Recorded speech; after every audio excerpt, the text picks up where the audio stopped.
Com a graça do Senhor, nós vamos continuar o nosso estudo hoje pela manhã, essa manhã tão bonita que o Senhor nos concede, no texto onde nós paramos em nosso domingo anterior, que foi justamente o versículo 3. Portanto, hoje pela manhã, nós vamos dar prosseguimento a partir do verso 4. Aqueles que nos acompanham pela internet, sejam todos da mesma forma também muito bem-vindos, que Deus possa falar ao coração de todos vocês, no nome de Jesus.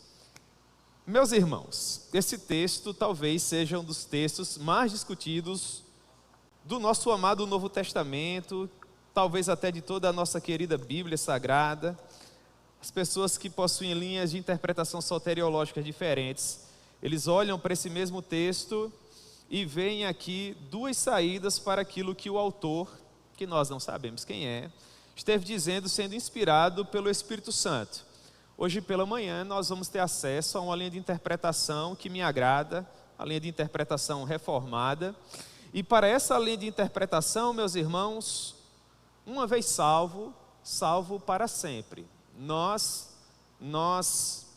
interpretamos o texto sagrado no sentido de que o sacrifício de Cristo Jesus na cruz do Calvário para nós foi perfeito, suficiente e eficaz. De modo que quando nós, por meio da fé, nos apropriamos desse sacrifício sangrento, nós acreditamos que de uma vez por todas, os nossos pecados são perdoados, a ira de Deus é afastada e nós estamos inevitavelmente salvos, porque fiel é aquele que nos prometeu. Existe uma outra linha de interpretação e essa afirma que nós, no caso, aqueles que depõem confiança no Senhor Jesus, podem decair dessa graça e perder essa salvação. Não vai ser dessa maneira que nós estaremos estudando aqui. Nós vamos seguir pela primeira corrente que diz que nós estamos seguros nas mãos de Cristo e que não há nada que possa nos separar do amor de Deus que está em Cristo Jesus. Nem mesmo os dias mais difíceis da nossa vida, quando nós estamos no vale da sombra da morte, ainda assim nós podemos ter o nosso coração seguro e descansar em paz, porque aquele que segurou em nossas mãos lá no Calvário, não haverá de largá-la até o final de todos os tempos. Amém? Pois bem, em Hebreus capítulo 6, a partir do verso 4, a palavra do Senhor nos diz assim: é impossível, pois, que aqueles que uma vez foram iluminados e provaram o dom celestial, e se tornaram participantes do Espírito Santo, e provaram a boa palavra de Deus e os poderes do mundo vindouro, e caíram. Sim, é impossível outra vez renová-los para arrependimento, visto que de novo estão crucificando para si mesmos o Filho de Deus, expondo a ignomínia. Porque a terra que absorve a chuva, que frequentemente cai sobre ela, e produz erva útil para aqueles por quem é também cultivada, recebe bênção da parte de Deus. Mas se produz espinhos e abrolhos, é rejeitada, e perto está da maldição, e o seu fim é ser queimada. Amém? Deus possa propor a sua palavra ao nosso coração hoje pela manhã. Nós vamos orar um pouco mais, meus irmãos, no nome de Jesus. Vamos orar? Meu Deus, nós amamos o Senhor, nós te amamos com toda a força do nosso coração. Que o Senhor possa nos ser propício hoje pela manhã e nos permitir compreender de uma maneira simples, de uma maneira objetiva, Senhor, esse texto que é tão importante e que é tão saudável para as nossas almas eternas. Portanto, que o Senhor possa nos ser misericordioso e nos permitir guardar um bom depósito acerca de todas as verdades que porventura o Senhor vier a nos propor aqui. Meu Deus, é dessa maneira que nós oramos e te agradecemos no nome de Jesus. Amém. Muito bem, meus irmãos, o autor desse tratado, ele vinha nos falando a respeito de verdades que são muito importantes para nós. Nós já estivemos estudando essas verdades ao longo de domingos anteriores. Mas nos últimos 2 domingos nós estudamos acerca da superioridade do sacerdócio de Cristo em detrimento do sacerdócio da antiga aliança. E segundo o autor desse tratado, essa teologia é uma teologia robusta, é uma teologia sublime, mas é uma teologia que é fácil de ser compreendida se de fato você tem progredido na sua fé. O autor desse tratado nos diz que quando você é um neófito, quando você está dando seus primeiros passos na fé, de fato existem algumas doutrinas que, ainda que elementares, pelo fato de você estar tendo contato com essas doutrinas em um primeiro momento, essas doutrinas, a princípio, podem parecer mais difíceis, mas à medida que você vai amadurecendo na fé, esse convívio com a doutrina, com a Sagrada Escritura, vai tornar você cada vez mais perito. E daí a pouco você vai ter expertise como qualquer outro. Você vai saber manusear a palavra de Deus. Contudo, as pessoas que estavam recebendo esse tratado e que precisavam de uma palavra de encorajamento, estavam sendo prejudicadas nesse sentido. Por quê? E o pastor Jorge Alberto nos ensinou isso muito bem. Porque essas pessoas não estavam desenvolvendo a sua fé. O autor do documento, ele queria tratar esse povo, ele queria alimentá-lo, mas esse povo que não progredia, que não saía teologicamente falando do ponto A para o ponto B, não suportava uma doutrina mais elaborada. E a todo momento, quando a palavra de encorajamento era necessária, o autor do tratado, o pastor, das almas dessas pessoas precisava trazer aquelas doutrinas elementares. É o que ele diz no contexto. Com efeito, Hebreus 5, versículo 12. Com efeito, quando devíeis ser mestres, atendendo ao tempo decorrido, tendes novamente necessidade de que alguém vos ensine de novo, mais uma vez, novamente, os princípios elementares da nossa fé. Portanto, são pessoas que estavam em situação de dificuldade, desencorajadas, motivadas, elas precisavam de um tônico para suas almas, de um remédio que lhes oferecesse as condições mínimas necessárias para que eles pudessem progredir, mas eles não progrediam, eles eram preguiçosos do ponto de vista da doutrina, eles não recorriam à Sagrada Escritura, isso prejudicava a maneira com que eles precisavam ser conduzidos.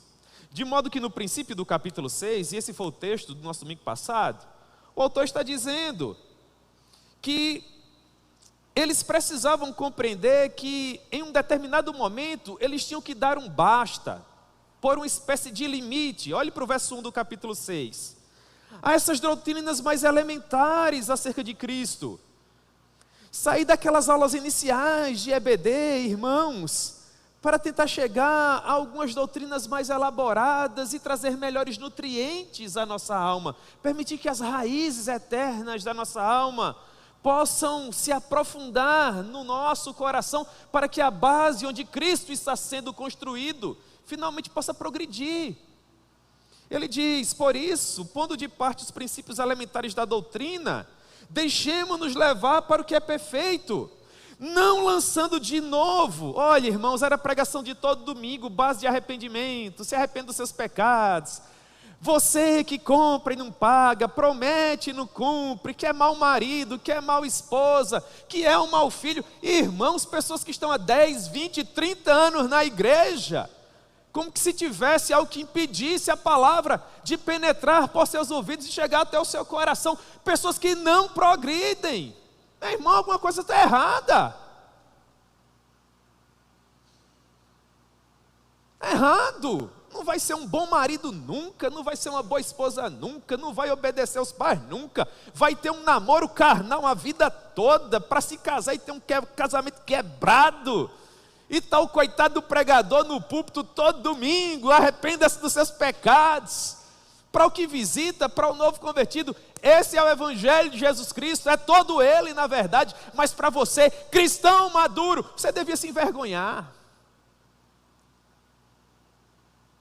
Você que não consegue sair do ponto A para o ponto B, você que não dá ouvidos ao conselho do apóstolo Paulo que diz, que o teu progresso a todos seja manifesto. E essa falta de progressão, ela acomete o neófito, ela acomete o irmão mais maduro, mas ela acomete o diácono, ela acomete o presbítero. Isso parte o meu coração, eu digo isso com todo temor e com todo tremor. Essa falta de progresso atinge até os amados reverendos, ministros da palavra, irmãos. Você ouve lá o colega, 10 anos atrás, ele prega a mensagem, é a mesma mensagem. Você vai ouvir o colega 20 anos, vai ser a mesma mensagem, pode ser o texto que for, não há progresso, não há vida. Há uma placa gigantesca afixada na testa dele, na qual está escrita estagnação espiritual. Então esse homem está trazendo à igreja uma reflexão. Ele diz: nós precisamos, irmãos, progredir. No verso 3 ele diz: nós podemos até ainda tratar desses assuntos, mas veja a advertência solene que ele faz no verso 3. Ele diz: isso faremos, se Deus permitir, se Deus nos der a direção, se fizer necessário. Toda a palavra de Deus é apta para ensinar. E nós precisamos pregar todo o conselho de Deus. Mas para o contexto dessa passagem, a ordem é: vamos progredir. A ordem é: vamos progredir. Contudo, irmãos, do verso 4 até o verso 8, esse homem nos faz uma severa advertência, uma advertência solene. Ele diz que, ainda que nós venhamos a recorrer a esses mesmos assuntos, arrependimento de obras mortas, ensino de batismo e imposição de mãos, ressurreição de mortos, juízo eterno, ainda assim há pessoas que não darão ouvidos a essa doutrina, ainda que você pregue para essas pessoas dia após dia. Por quê?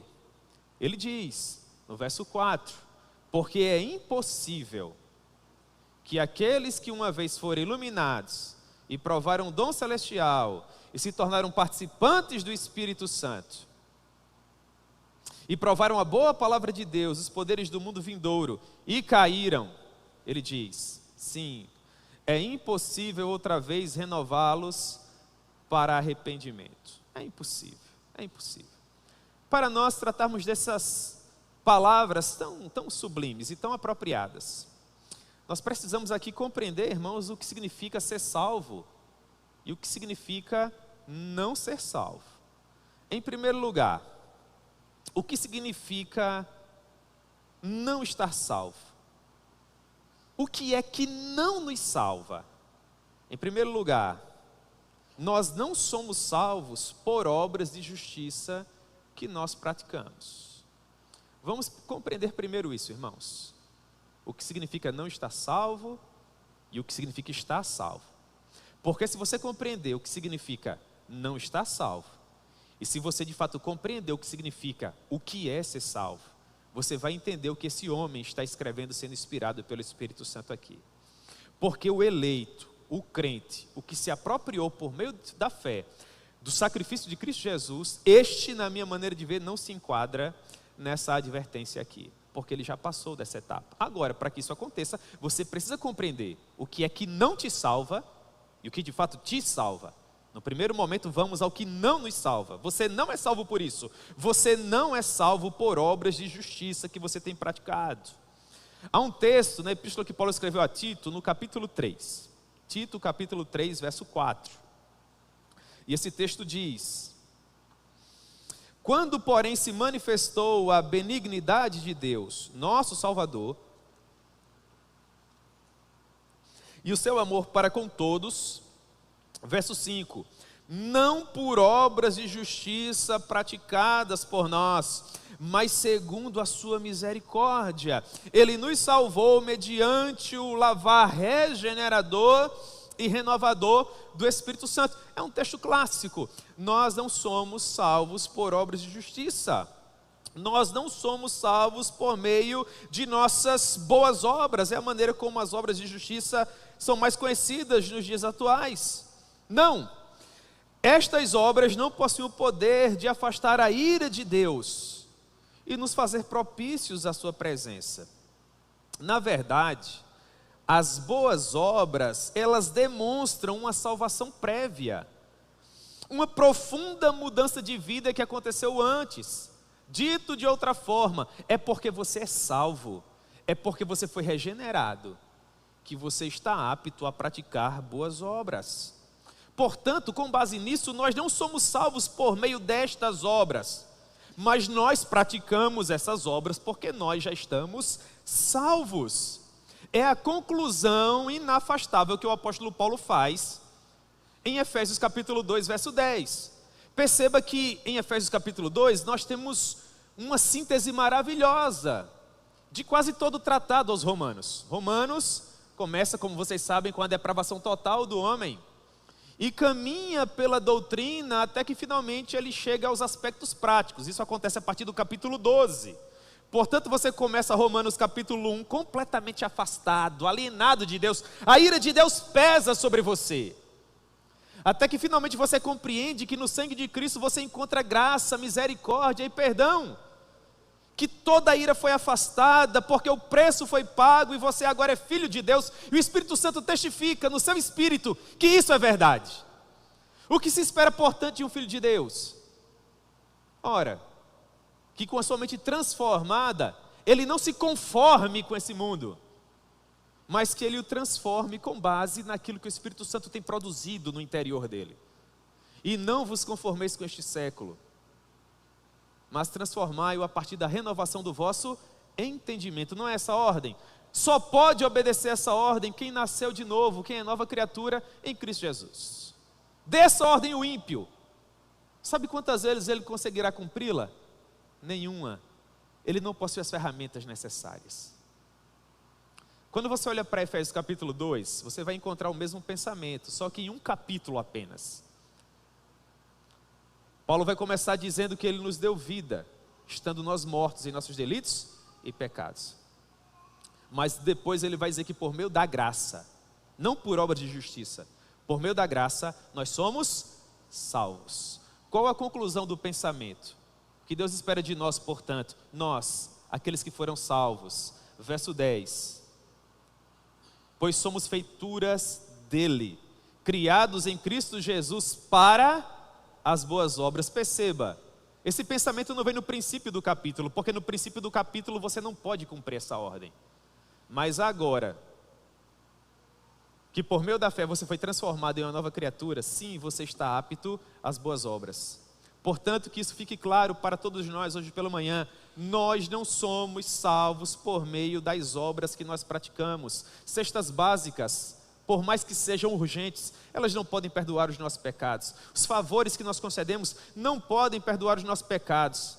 Ainda que você tenha todo o amor do mundo e ainda que você entregue o seu próprio corpo para ser queimado, nada disso será suficiente para afastar a ira de Deus de sobre você. Você precisa de outra coisa,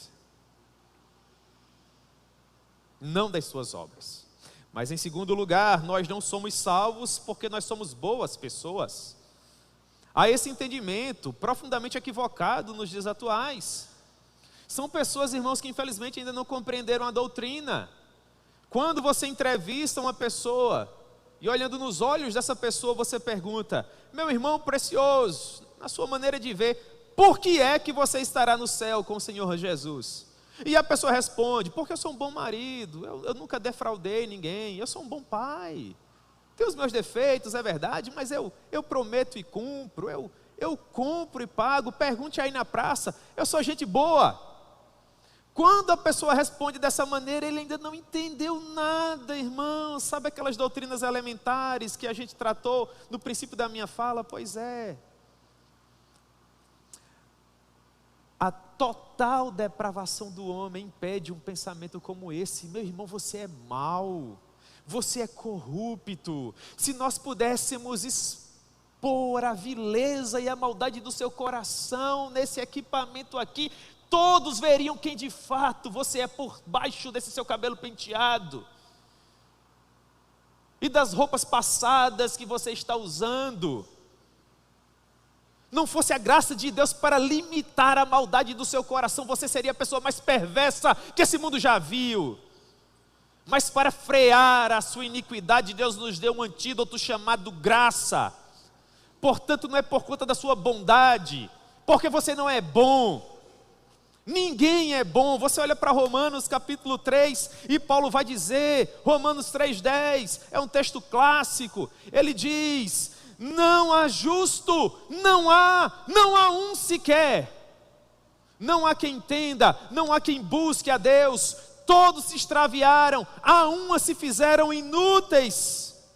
A garganta deles é sepulcro aberto, a sua língua urde engano, veneno de víbora há nos seus lábios. Essa é a nossa natureza, irmãos. Olhe para o verso 16. Nos seus caminhos há destruição e miséria. Não nos caminhos das outras pessoas, nos nossos caminhos, de todos nós, à exceção do Senhor Jesus. Destruição e miséria. Nós desconhecemos o caminho da paz.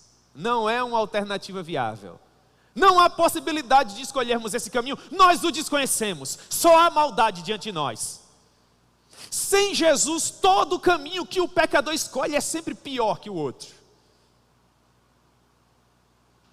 Porque não há temor de Deus diante dos seus olhos. Portanto, eu creio que nós estamos convencidos desse ponto. Você não é bom, assim como eu. A nossa bondade não pode nos salvar. Em terceiro lugar, nós não somos salvos porque frequentamos a igreja. Eu acho que essa também é uma grande dúvida. Nós não somos salvos porque lemos a Bíblia. Nós não somos salvos porque já tivemos uma ou outra experiência com Deus. Tudo isso é importante, mas é consequência. Não nos salva. Talvez esse seja o maior dos nossos problemas quanto àquilo que não nos salva. Porque as pessoas vêm à igreja, carregam suas Bíblias, abrem em passagens determinadas e até oram comunitariamente. Elas compartilham experiências, se emocionam por ocasião do louvor ou da pregação da palavra. E até procuram ter o comportamento mais adequado possível. Mas infelizmente, não estão salvas. Elas possuem todas as características. Elas realmente acham que são. Os demais irmãos acham que elas são salvas também. O pastor, inclusive, coloca em cargos de liderança. A igreja envia para missões. Mas quando o grande livro da vida se abrir no final, o nome dessas pessoas não estará lá.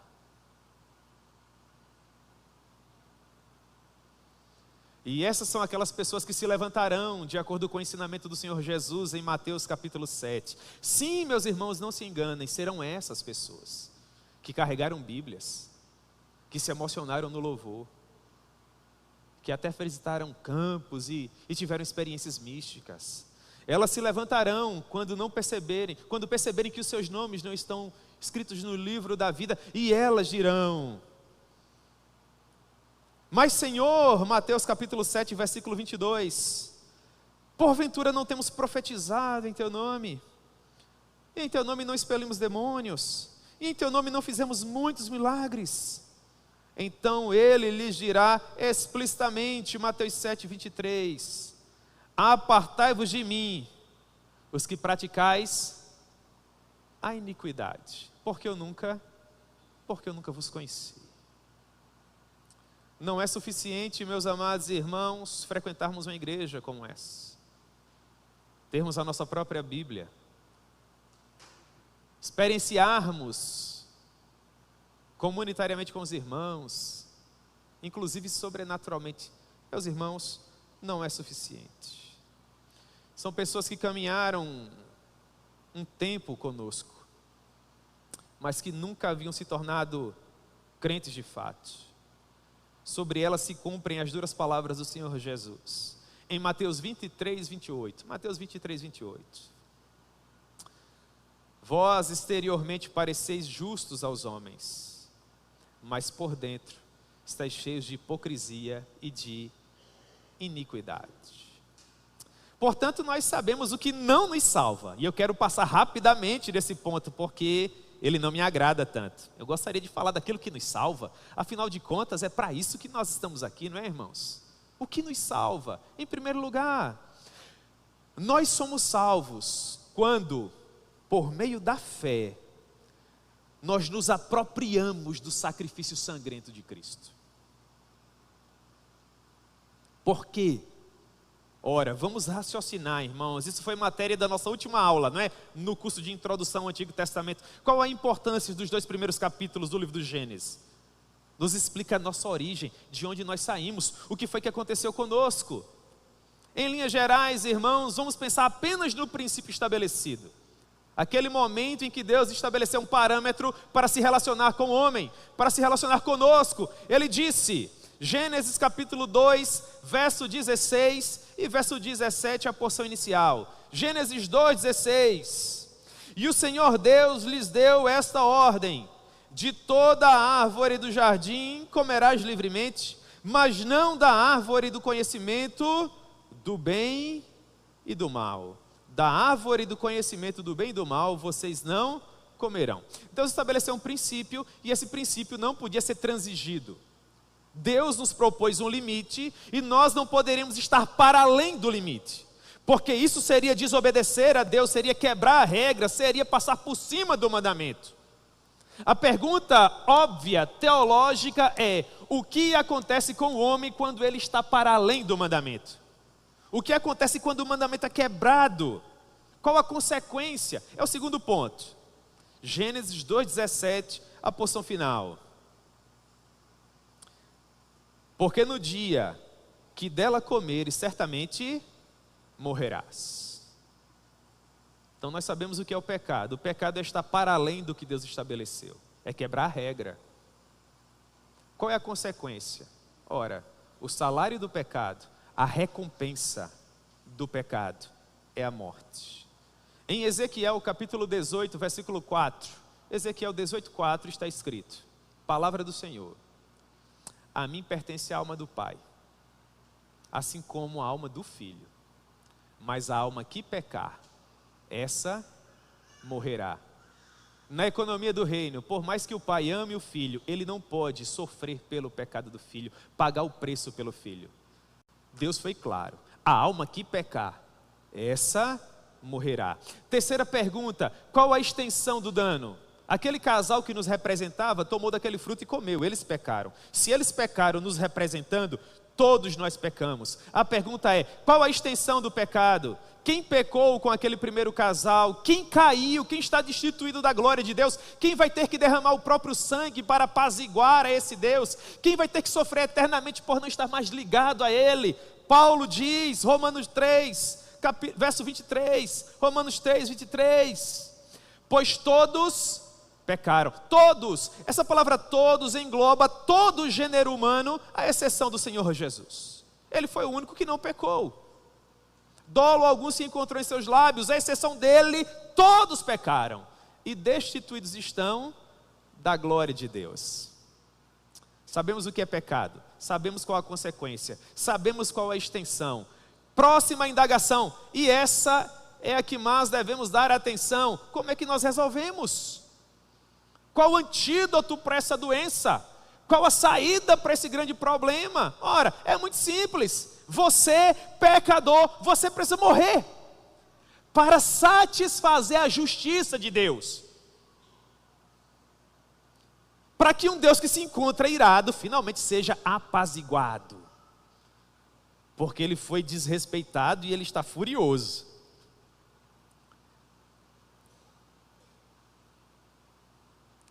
Não há meio termo.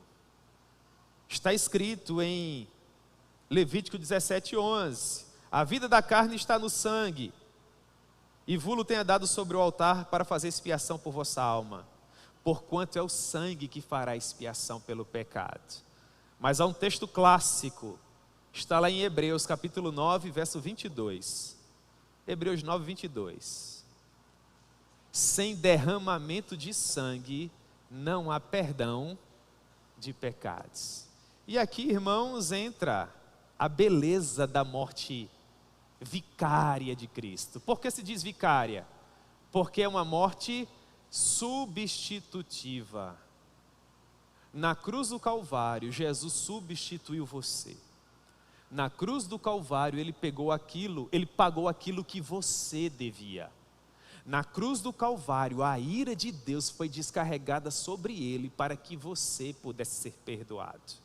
E é por isso que eu disse que nós somos salvos quando nós nos apropriamos desse sangue. Quando nós ouvimos o Evangelho genuíno e o Espírito Santo reúne as ferramentas necessárias para nos levar até o Calvário, até aquela grande fonte de sangue, e nós somos lavados nela e purificados de todo o nosso pecado, e as roupas rotas de filho pródigo, que outrora estavam no chiqueiro de porcos, são substituídas por roupas mais brancas que a própria neve. E os pés descalços dos escravos do pecado de outrora, agora são calçados com os sapatos do Evangelho da paz. E aqueles que viviam destituídos das alianças da promessa, não tendo esperança e sem Deus no mundo, são aceitos em uma nova e eterna aliança, firmadas no sangue do Senhor Jesus. Na cruz do Calvário, irmãos, nós encontramos vida e vida em abundância. Portanto, você não é salvo por meio das boas obras que você pratica, tampouco da boa pessoa que você é. Você também não é salvo por meramente possuir uma Bíblia, frequentar uma igreja, ou mesmo ter experimentado experiências místicas sobrenaturais. Não, você é salvo no momento em que se apropria por meio da fé da morte vicária de Cristo no Calvário. Quando, conforme nos ensina Lutero, você aprende a adorar a Ele e o aprende crucificado. Quando você olha para o Calvário e diz com Lutero: Tu, Senhor, és a minha justiça e eu sou o teu pecado. Tomaste sobre ti mesmo aquilo que tu não eras, para me dar aquilo que eu não sou. Você compreendeu? Você é salvo porque Jesus derramou o sangue dele no Calvário. E por meio da fé, você se apropriou desse sacrifício, que substituiu a sua própria morte e o derramamento do seu próprio sangue. Mas em segundo lugar, você é salvo porque a justiça de Cristo foi imputada a você.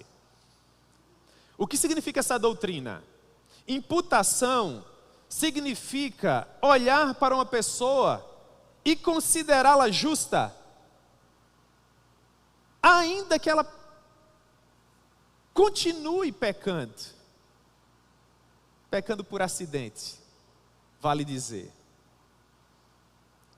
É o juiz que olha para o que deve ser condenado e diz: eu perdoo você.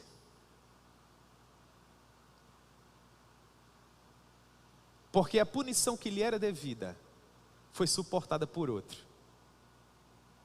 E eu seria injusto se eu punisse você por aquilo que outro já pagou.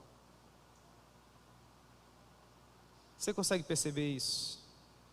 Todos nós sabemos, irmãos, que basta um único pecado para que todos nós sejamos condenados eternamente. E nós já nascemos com esse pecado porque nós o herdamos de Adão.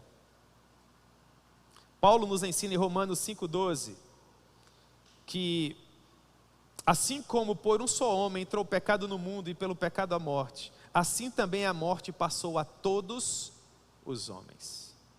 Você não ouviu errado. É verdade. Em Adão, todos pecaram. Todos foram condenados.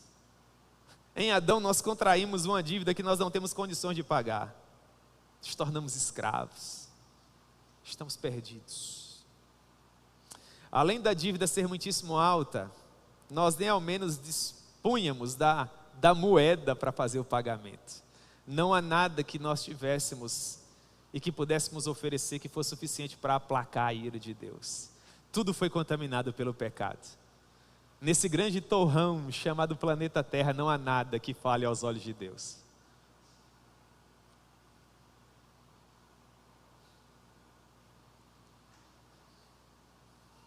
Os mais ricos do mundo, os que mais possuem prata ou ouro, para Deus são insignificantes. Ele diz por meio do profeta: minha é a prata e meu é o ouro. Ele é Senhor de tudo e de todas as coisas. Quanto dinheiro você acha que nós teríamos que apresentar a Deus para que Ele abrisse as portas do céu e nos permitisse viver na presença dEle por toda a eternidade? Quanto dinheiro seria suficiente para suborná-lo, para comprá-lo? Seu carro, sua casa, será que Deus abriria a porta da casa dele por toda a eternidade para você, pelo seu sobrenome, meu irmão? Então vem o apóstolo Pedro, inspirado pelo Espírito Santo, e diz algo, irmãos, que deveria ser colocado numa moldura e é fixado na sala de estar de todas as residências. Ele diz assim, 1 Pedro capítulo 1, verso 18: sabendo que não foi por meio de coisas corruptíveis, como prata ou ouro, que fostes resgatados do vosso fútil procedimento, que os vossos pais vos legaram, mas pelo precioso sangue, como de cordeiro sem defeito e sem mácula, o sangue de Cristo. Nós devíamos, é fato, nós somos pecadores, havia uma nota de culpa que nos condenava, o libelo da nossa condenação, aquilo que provava que nós merecíamos irremediavelmente ser condenados ao inferno. Não havia nada que o apagasse, até que finalmente Jesus veio com o seu próprio sangue e apagou a nossa dívida. Na verdade, ele fez mais que isso, e Paulo torna isso claro, poético até, quando escreve aos Colossenses capítulo 2, verso 13, e ele diz: e a vós outros, que estáveis mortos pelas vossas transgressões e pela incircuncisão da vossa carne, vos deu vida juntamente com ele, perdoando todos os vossos delitos. Verso 14, tendo cancelado o escrito de dívida que era contra nós e que constava de ordenanças, o qual nos era prejudicial, ele removeu inteiramente, encravando na cruz. Então Jesus suporta a cruz e paga o preço, e finalmente morre em nosso lugar. E agora está lá Jesus morto, e se morreu de acordo com a doutrina é porque tem pecado, porque o salário do pecado é a morte. E então vem a morte no seu reino para deter a autoridade sobre Jesus, exercer autoridade e domínio sobre ele. Mais um ser humano havia morrido, era mais um súdito para a morte. E no momento em que a morte vem avaliá-lo, e ela coloca os olhos nele, sabe quantos pecados a morte encontrou em Jesus? Não, irmãos, ela não encontrou nenhum. Portanto, se ele não tem pecados, não era justo que ele morresse. E para que a justiça finalmente fosse satisfeita, seria necessário que ele ressuscitasse. Mas quando você paga por algo que você de fato não deve, e a pessoa que recebeu entende isso, para que você não saia prejudicado, o que essa pessoa que recebeu o que você não devia indevidamente faz? Ela naturalmente devolve, sim ou não? Só que quando o preço é devolvido, Jesus não recebe na conta dele. Jesus ele transfere para outra conta. E então o preço que ele pagou vai cair na minha e vai cair na sua. E a essa doutrina nós chamamos de imputação. Você compreendeu, meu irmão? Você é salvo porque na cruz Jesus lhe imputou a sua justiça.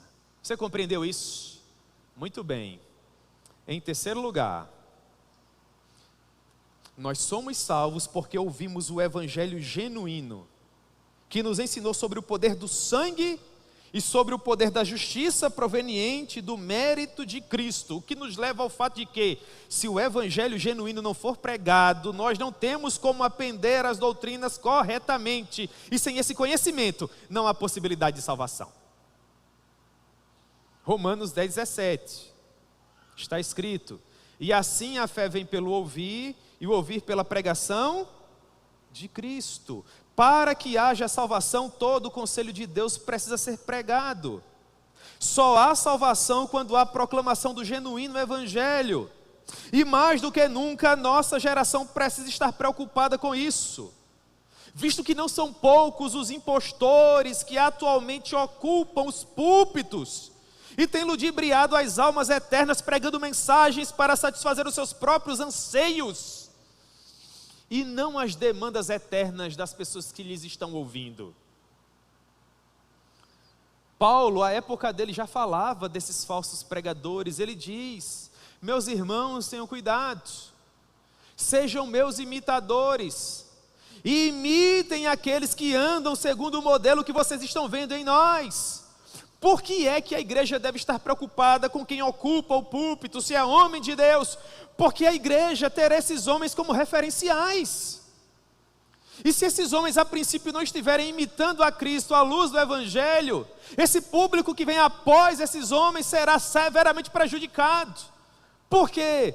Paulo diz, Filipenses 3,18, pois muitos andam entre nós, dos quais repetidas vezes eu vos dizia, e agora vos digo, até chorando, que são inimigos da cruz de Cristo. O destino deles é a perdição, o Deus deles é o ventre, e a glória deles está na sua infâmia, visto que só se preocupam com as coisas terrenas. Com as coisas terrenas. Esse é o reflexo. Portanto, meus irmãos, em linhas gerais, rapidamente, nós tivemos acesso ao que não nos salva, obras de justiça, o nosso bom caráter, experiências místicas. O que nos salva? O que nos salva é o Evangelho da cruz. O que nos salva é a imputação da justiça de Cristo. E tudo isso só é possível se o genuíno Evangelho for pregado. Vocês compreenderam isso, irmãos? Pois bem, com base em tudo isso que nós analisamos até agora, nós estamos aptos para olhar para esses 4 versos rapidamente. Por quê? Porque na minha maneira de ver, a controvérsia que gira em torno desses versos tem a ver com o fato de que existe essa discussão a respeito de como você é salvo e como você não é. E nós vamos pensar a respeito de como nós somos salvos e permanecemos salvos. Simples assim. É com base nisso que o autor bíblico assevera, verso 4 e 5, é impossível, pois, que aqueles que uma vez foram iluminados, e provaram o dom celestial, e se tornaram participantes do Espírito Santo, e provaram a boa palavra de Deus, e os poderes do mundo vindouro, e caíram, sim, é impossível outra vez renová-los para arrependimento, visto que de novo estão crucificando para si mesmos o Filho de Deus, e expondo a ignomínia. Ora, irmãos, o texto trata de apostasia, do destino daqueles que deixaram o bom caminho do Evangelho, que ouviram as mesmas doutrinas reiteradas vezes, que não progrediram na fé, caminharam um pouco, ou quem sabe até pouco mais, mas finalmente ficaram pelo caminho. E para compreender quem são essas pessoas, nós precisamos fazer uma divisão rápida aqui. Nós precisamos compreender quem é o desviado e quem é o apóstata. Esse texto trata do apóstata, daquele que não mais se levantará. Mas ao desviado. Quem é o desviado? Se bem que eu não goste desse termo, desviado é aquele que está momentaneamente fora do caminho, mas que possui possibilidade de voltar. Diferente do apóstata. O apóstata é o que está fora do caminho, mas que não vai voltar. Não mais. O texto nos diz que é impossível que aqueles que uma vez foram, e aqui nós vamos, irmãos, estudar características daqueles que não voltarão mais. E são justamente essas características que confundem. Percebam, eles não mais voltarão, estão fora do caminho para nunca mais retornar, ainda que em algum momento tenham sido iluminados. Iluminados. O que seria essa expressão? Ora, irmãos, eles simplesmente receberam luz. Eu tenho que receber luz para expor o texto com propriedade, assim como você também precisa ser iluminado para compreendê-lo. Há 2 formas peculiares de interagirmos com a Bíblia. Quando a Bíblia estava sendo produzida e o cânon estava aberto, o que nós tínhamos era revelação, uma revelação especial, dada a homens específicos. Hoje nós precisamos interpretar a Bíblia com o cânon fechado. Tudo que nós precisamos já está escrito nela. O que nós recebemos por parte do Espírito para fazermos isso bem? Nós recebemos iluminação. O Espírito nos ilumina para que, lançando luz sobre o texto, nós possamos compreendê-lo. Portanto, na minha maneira de ver, o que o autor está dizendo é que essas pessoas, em determinado momento da sua jornada, conseguiram compreender conceitos teológicos, Quem sabe até conseguiram ajudar outras pessoas tirando dúvidas, foram iluminados. Mas o fizeram apenas intelectualmente. Se apropriaram do conceito apenas em sua mente. Jamais foram transformados em seu coração. Não houve mudança de vida. Essas pessoas foram meramente iluminadas, aptas a compreender pelo poder do seu intelecto, mas não foram regeneradas, capacitadas para receber uma nova vida, uma mudança de coração. E isso, por incrível que pareça, meus irmãos, é perfeitamente possível. E há um número extravagante de pessoas que se apropriam intelectualmente do Evangelho. São teólogos, são doutrinadores, são mestres, são pastores, e não são salvos. Pense no John Wesley. A certa altura da sua vida, John Wesley já tinha viajado ao Novo Mundo, a atual América, América do Norte, os Estados Unidos, 13 vezes. 13 vezes, irmãos. Pastor conhecido, pregador do Evangelho, missionário internacional. Em sua 13ª viagem, está John Wesley naquele navio que o levava da Inglaterra à América. E ele é acometido por uma severa tempestade, e vê o seu barco prestes a sossobrar, prestes a ir a pique. No meio do seu desespero, John Wesley olha para o lado e é um grupo de missionários morávios, louvando a Deus, como se nada tivesse acontecendo. John Wesley fica desesperado. Sabe por quê? Porque ele não possuía aquela paz, ele não possuía aquela convicção, ele não possuía aquele brilho, aquela vida. E sabe o que ele fez, irmãos? Ele voltou para casa. Voltou para casa para se converter. Voltou para casa para ser nova criatura. Ora, irmãos, pense a última vez que você fez um voo, né? Eu particularmente não gosto de voar, irmãos. Eu só vou porque é absolutamente necessário. E para completar, vem um comissário de bordo e diz: se o avião despressurizar, máscaras de oxigênio cairão, eu já vou ter morrido aí, irmão. Seguramente. Tenho coração para uma aventura dessa. Mas qual o conselho daquele profissional? Ele diz: se isso acontecer, você vai pegar a máscara de oxigênio e vai colocar primeiro em você.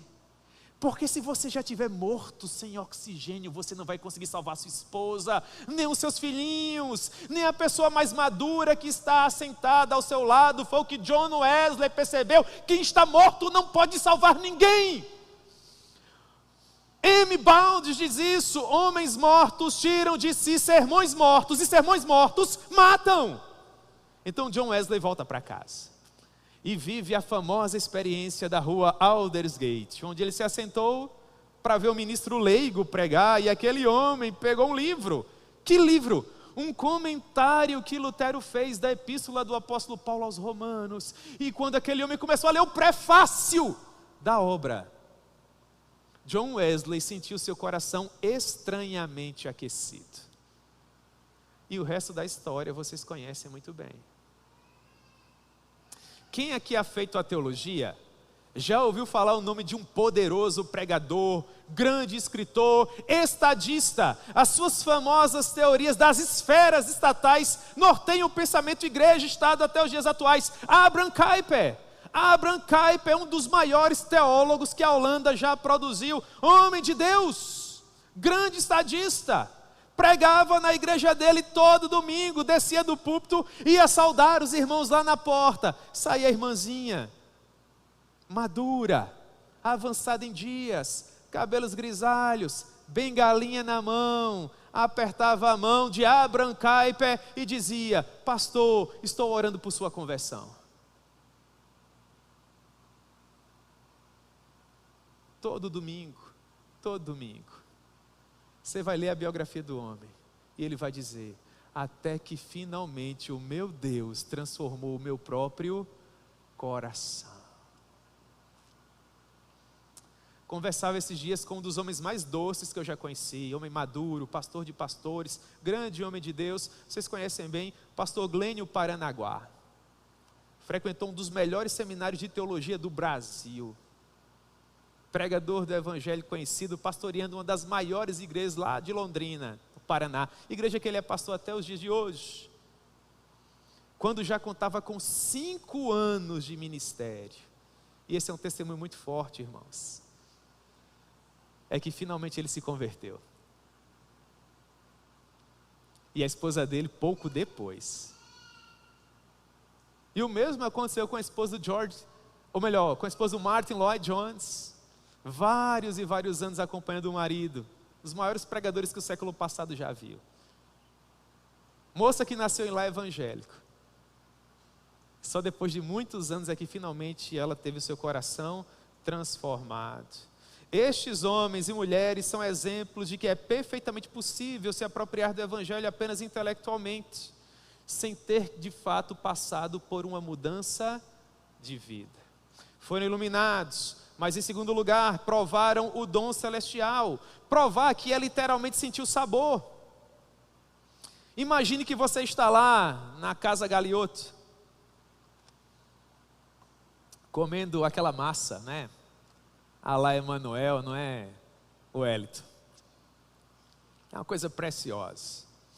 E você prova aquele prato, aquele bacon crocante, aquele filé entumecido no queijo do reino. E você diz no seu coração, que coisa saborosa. Porque você provou esse prato, significa dizer que você se tornou um mestre culinário, igual a pessoa que o preparou. Da mesma forma, provar do dom celestial não significa dizer, meu irmão, que você foi transformado ao ponto de poder morar no céu com o Senhor por toda a eternidade. Não estabeleça o seu relacionamento com Deus com base em experiências. Provar um bom prato não torna você um cozinheiro. Provar de um bom culto não prova que você de fato é um cristão. Você conseguiu compreender? É possível experimentar do mundo espiritual sem ter de fato vivido experiência com ele. Há inúmeros personagens bíblicos que apontam para isso, irmãos. Mas que não eram pessoas salvas, não eram regeneradas. Por quê? Porque a experiência não salva. O sangue de Jesus salva. A justiça alcançada por Cristo salva. Só isso reúne as condições necessárias para perdoar pecados. Não a nossa experiência. Não a nossa experiência. Foram iluminados, provaram do dom celestial, se tornaram participantes do Espírito Santo. E a palavra participar aqui tem a ver com caminhar ao lado de um companheiro de viagem. Passar um tempo em uma mesma estrada e dividir por algum tempo o mesmo destino. De modo que participar do poder do Espírito Santo em uma experiência específica, de acordo com a etimologia dessa palavra, não é o mesmo que ser transformado por ele.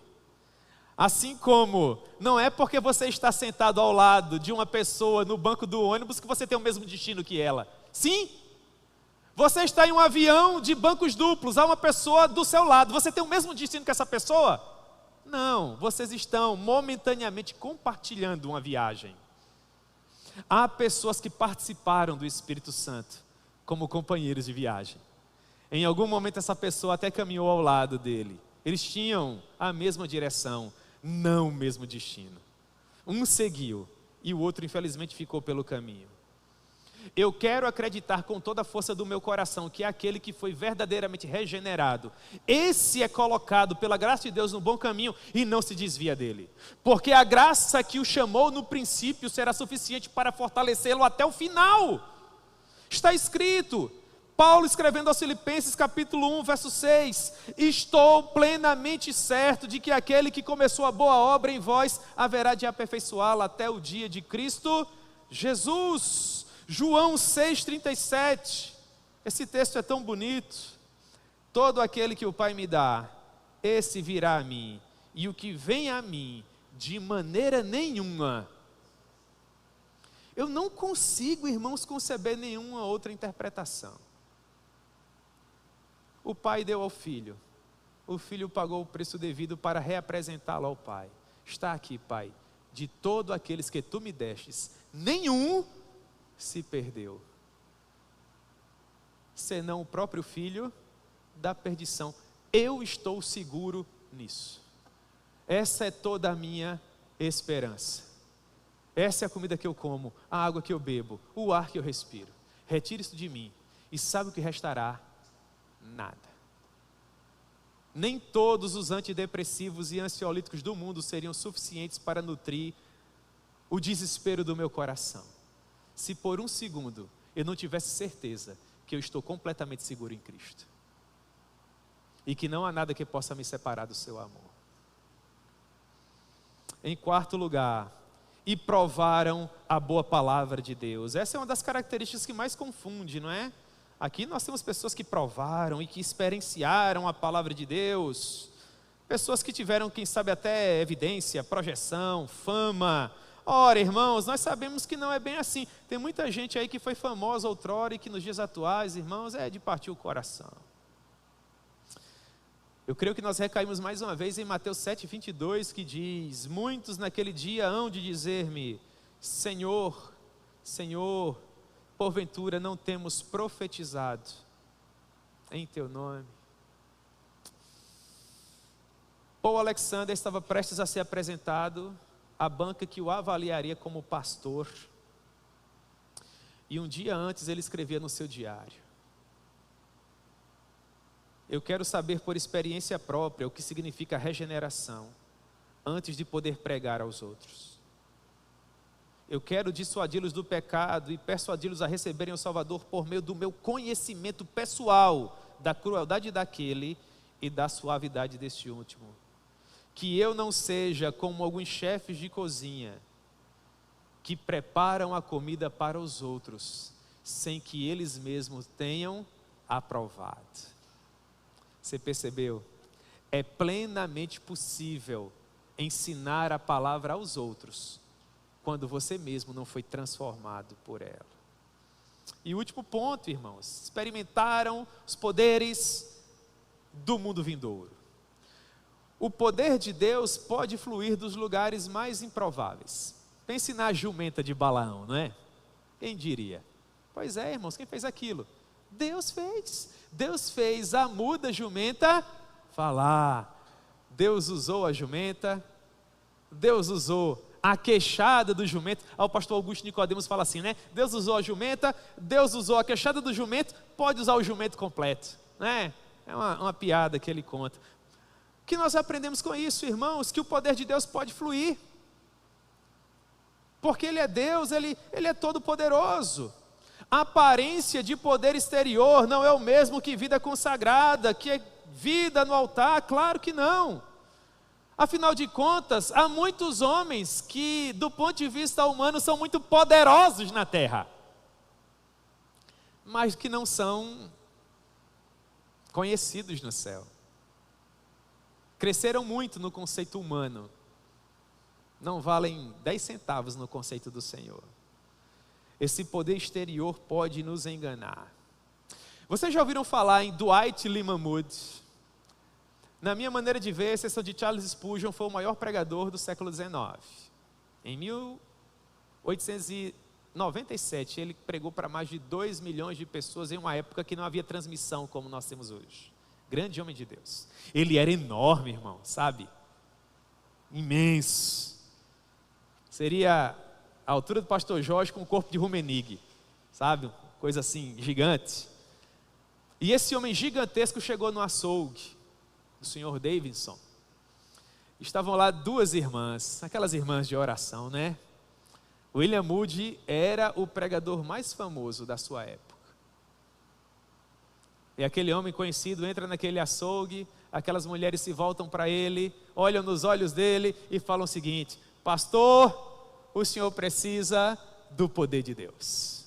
Irmãos, o homem ficou o pé da vida, mas ele ficou profundamente injuriado. Como é que pode, né?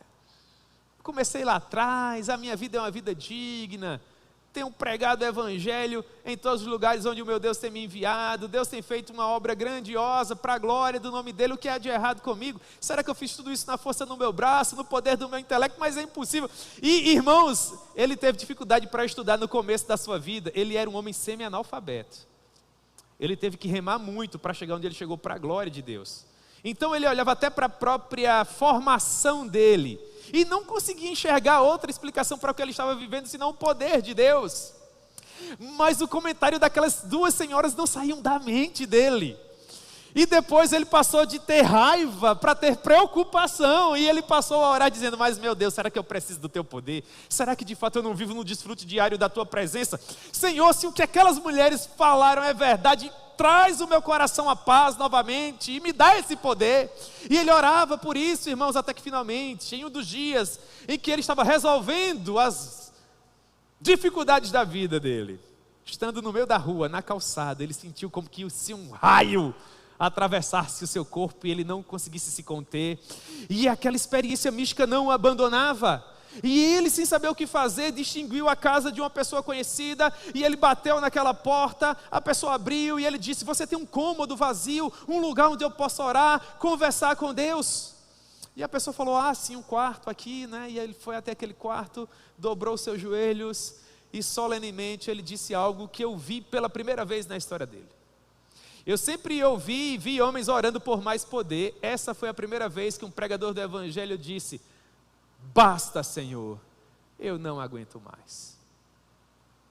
Quando Moody se levantou daqueles joelhos, ele nunca mais foi o mesmo. Para a glória de Deus, para a glória de Deus. Então esse é o poder. Esse é o poder. Não algo que nós temos encontrado por aí. Então esses homens provaram tudo isso. Eles possuíam esse currículo extraordinário.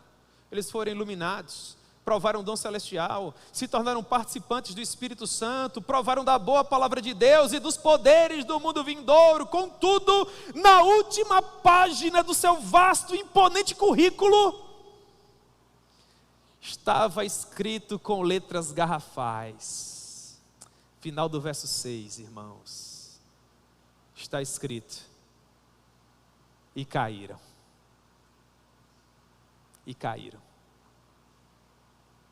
Sim, que todos saibam, esses homens caíram, eles falharam, fracassaram, foram reprovados. Atente para o fato de que quando você lê uma informação como essa na última página, as páginas iniciais agora pouco importam. E eles foram iluminados e provaram do dom celestial e da boa palavra de Deus e dos poderes do mundo vindouro. Sim, mas está lá, está escrito para que todos possam ver. E eles caíram. Saíram do lugar alto em que se encontravam e foram para o lugar baixo, se submeteram a uma condição inferior. Mas eles não apenas caíram, eles nunca mais se levantaram, ficaram prostrados, arruinados. Desceram tão profundamente que não conseguiam mais enxergar a cruz. Perderam a visão do Salvador. Se contentaram com o prêmio de Balaão.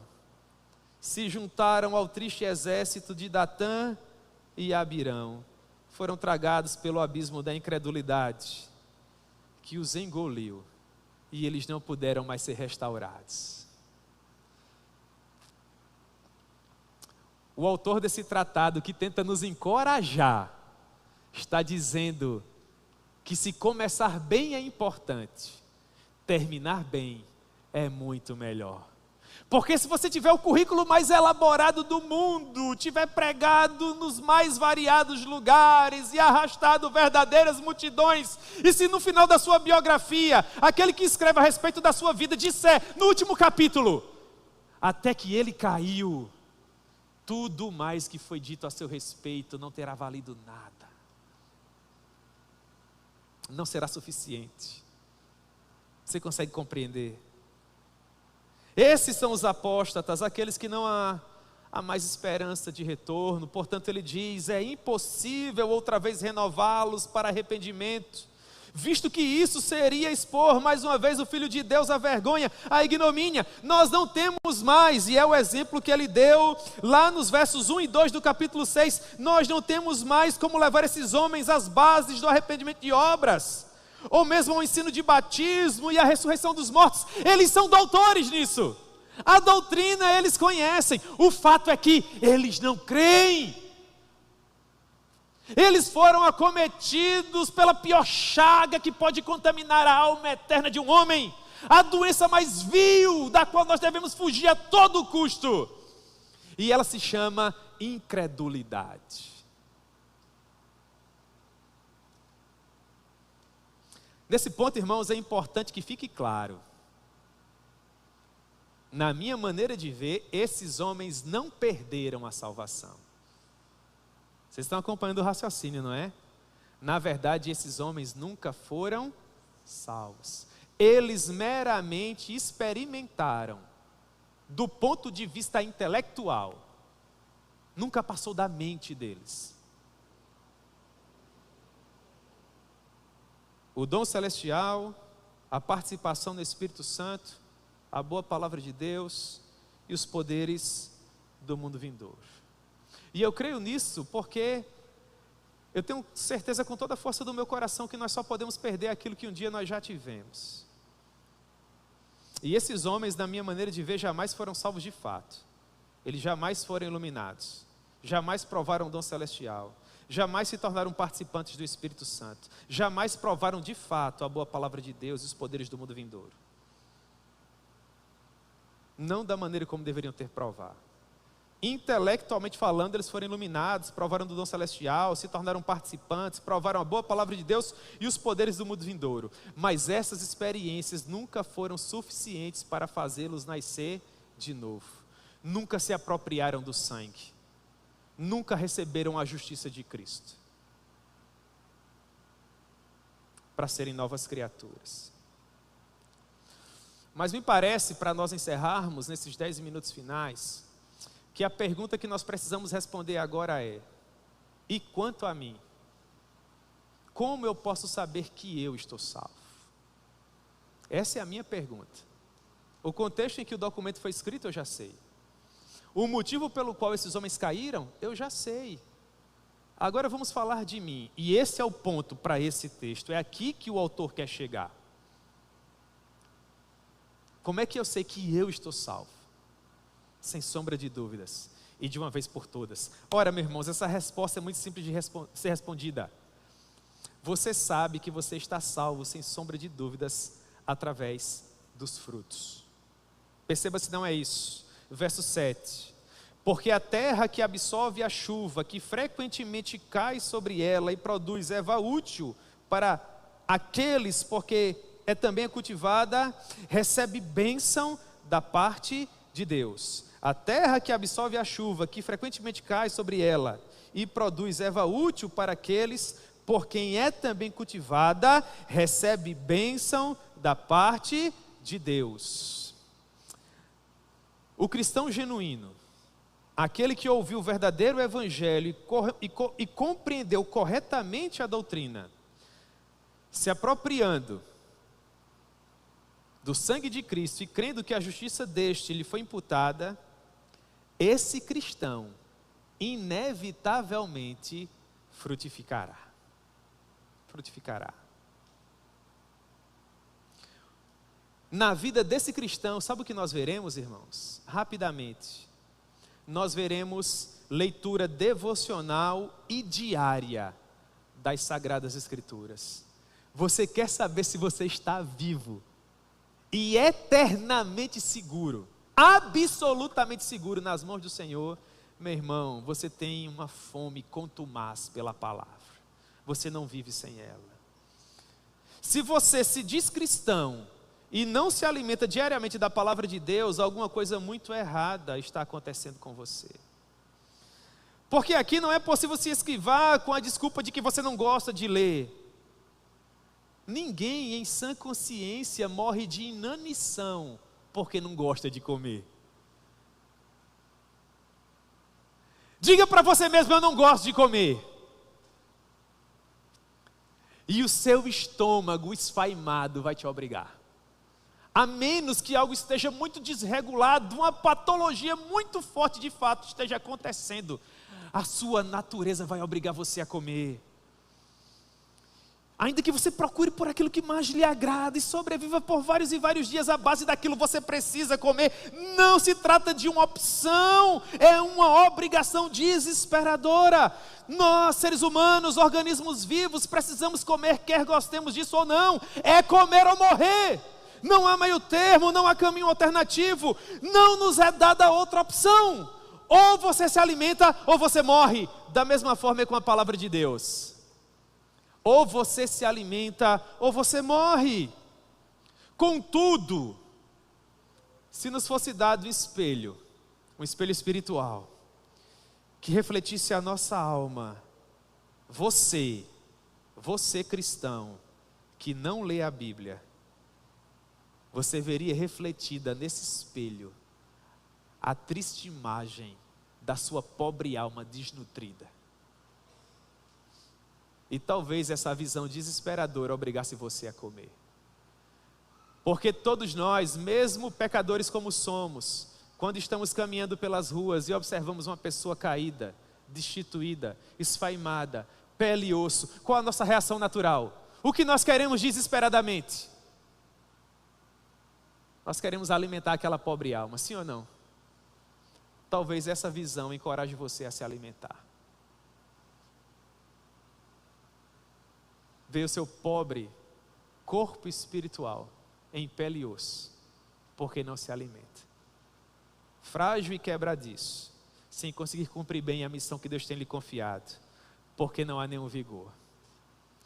Aqueles cristãos que se alimentam bem da palavra são semelhantes às 7 primeiras vacas do sonho de Faraó. São gordos e belos à vista.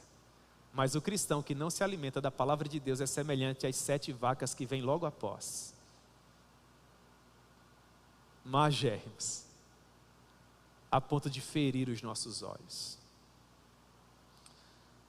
Não é possível ser cristão sem vida na palavra. Você que suporta passar vários e vários dias sem ler a palavra de Deus, desconfie da sua salvação, meu irmão. Pare tudo o que você está fazendo e procure o médico da sua alma. Procure saber o que está errado com você. O cristão genuíno possui frutos, e o primeiro fruto é vida na palavra. Segundo lugar é vida de oração, irmãos. Oração é dependência de Deus, é um desejo premente pela presença dEle.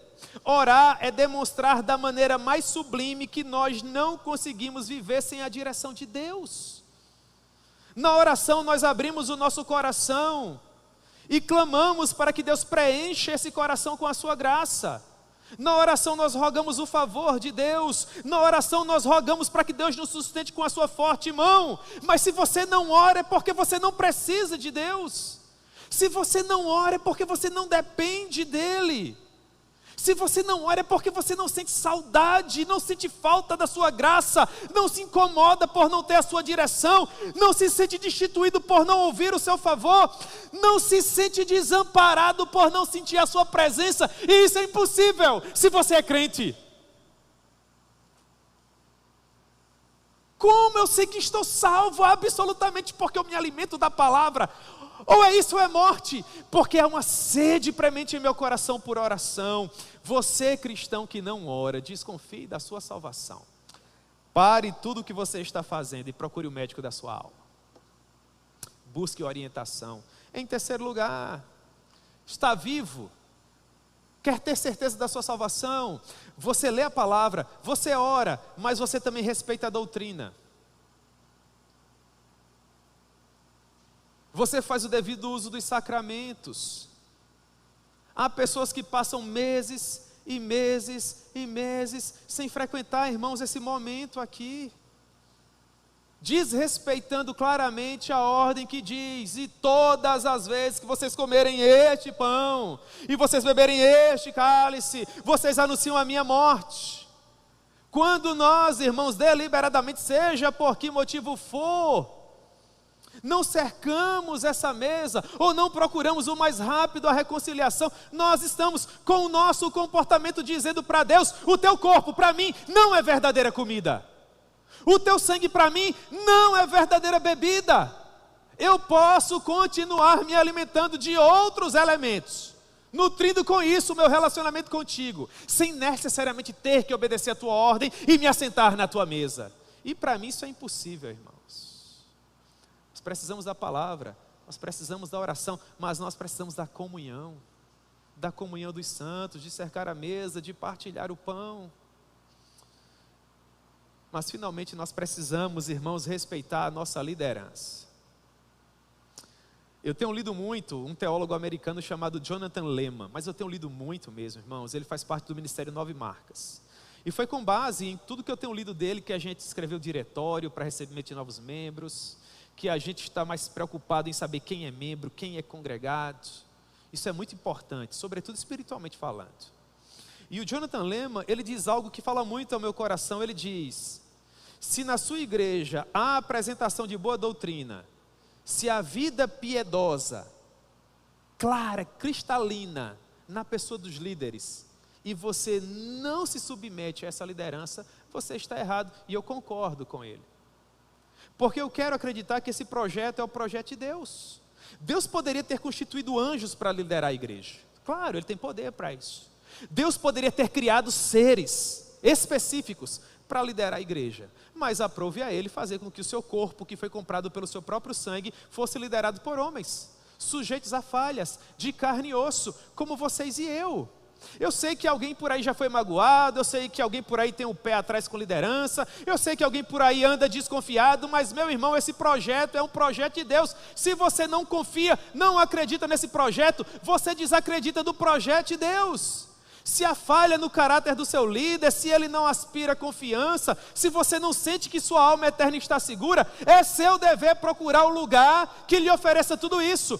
Mas se você se encontra em um lugar onde tudo isso, mesmo que não da maneira mais extraordinária, esteja acontecendo, então se submeta, porque do contrário você está se levantando não contra a sua liderança, mas se levantando contra a sua liderança, você está se levantando contra Deus, que foi a pessoa que organizou tudo isso.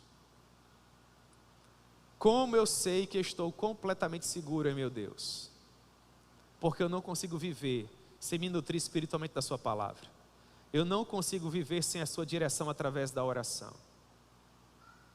Eu preciso da comunhão dos santos com os meus irmãos. Eu não posso viver como um desigrejado, sem me submeter aos sacramentos da igreja, da palavra de Deus. E em último lugar, eu preciso entender que eu tenho que ser liderado pelas pessoas que foram constituídas por Deus por esse mistério. Essas são as características dos que estão seguros. Mas e aqueles que provavelmente só foram tocados intelectualmente? Ora, e aqueles que estão fora do caminho, irmãos, e para os quais é impossível voltar? Os frutos também denunciarão. E os frutos estão no verso 8. No verso 8 que diz: mas se produz espinhos e abrolhos, é rejeitada, e perto está da maldição, e o seu fim é ser queimado. O cristão genuíno produz frutos: leitura da palavra, oração, comunhão, submissão à liderança. Aquele que não está saudável, aquele que está fora do caminho, o que é que ele produz? Ele produz irreverência. Irreverência, falta de temor, falta de expectativa, falta de expressão de louvor. Ele não está apto para gerar vida, não possui os nutrientes necessários à verdadeira adoração. Tudo que do seu coração se pode brotar são cardos e abrolhos. Irmãos, que exemplo forte esse, não é? Nós nunca paramos de dar frutos.